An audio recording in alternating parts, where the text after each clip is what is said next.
శుభోదయం, నమస్కారం. డబ్ల్యూఆర్ఎన్ స్పిరిచువల్ ఛానల్కి స్వాగతం అండి. ఈరోజు అంతర్జాతీయ యోగా దినోత్సవం. 2014 ఐక్యరాజ్యసమితి జనరల్ అసెంబ్లీలో ప్రధాని శ్రీ మోదీ గారు ప్రసంగించి ఆ సందర్భంలో అంతర్జాతీయ యోగా దినోత్సవం వేడుకను ప్రవేశపెట్టారు.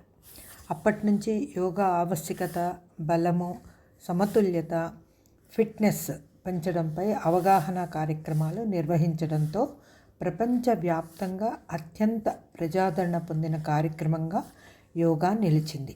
ఇది ఏటా ఒక వేడుకగా ఆ రోజు వారం రోజులంతా కూడా కొన్ని చోట్ల జరుపుకుంటూ ఉంటారు.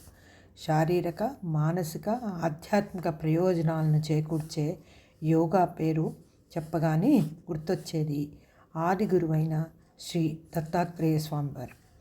తర్వాత పతంజలి మహర్షి గారు యోగాలో ఆయన యోగ సూత్రాలను రచించారు.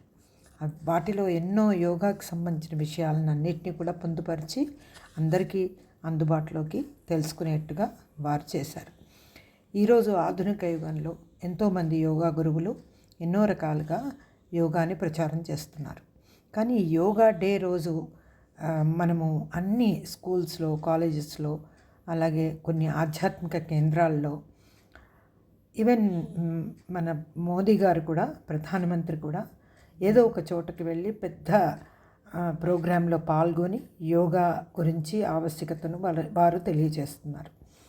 కాబట్టి ఎన్నో రకాల ప్రయోజనాలను కలిగించే ఈ యోగాని ఆచరించటం వల్ల మనకి శారీరకంగా, మానసికంగా, ఆధ్యాత్మికంగా ప్రయోజనాలు చేకూరుతాయని ఇందాకే తెలుసుకున్నాం.